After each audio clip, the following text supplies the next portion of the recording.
So it's now Deep Blue Sea meets Avalanche Sharks? I guess that is a better idea as opposed to it being Jaws meets Tremors with an Arctic chill.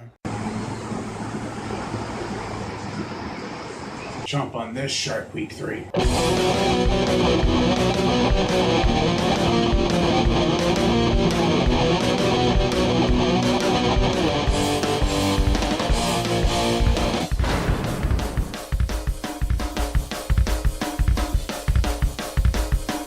Ice sharks.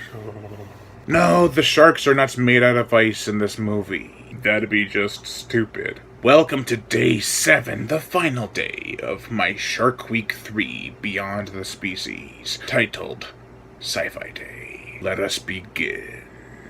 The plot. A group of 7 global warming observers, are soon besieged by a swarm of Greenland sharks, who, shortly after their arrival, sink the facility while feasting on a few of the observers of global warming. The remaining group must survive while being submerged 90 feet underwater in a facility that has walls that are already buckling in, and a school of hungry sharks that are just outside. Now, I am not big on science, never was, but I do know that some of the stuff in this movie seemed a bit off and a bit too far-fetched. In a sci-fi and asylum movie?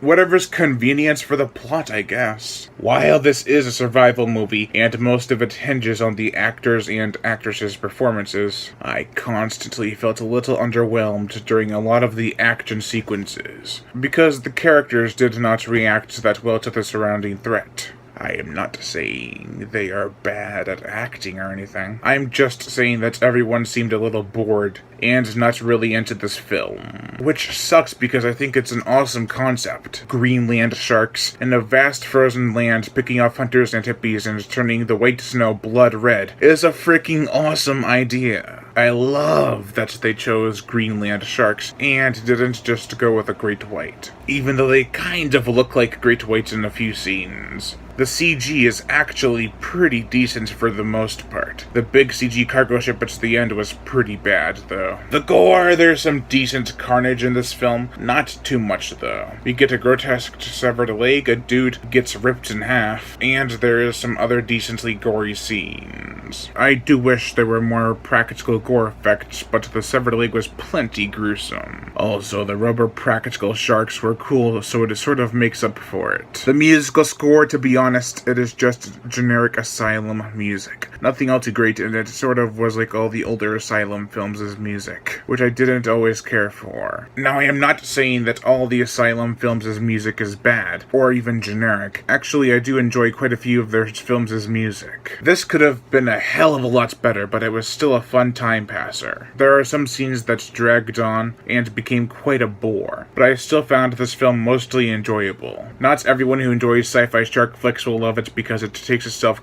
quite seriously, and there's not a ton of action or gore. I myself, however, feel comfortable saying that overall I give Ice Sharks a 3 out of 5. I'm Brian Gatto, host of Horror Show Movie Reviews. Make sure to like my Facebook page in the description below to leave comments and subscribe.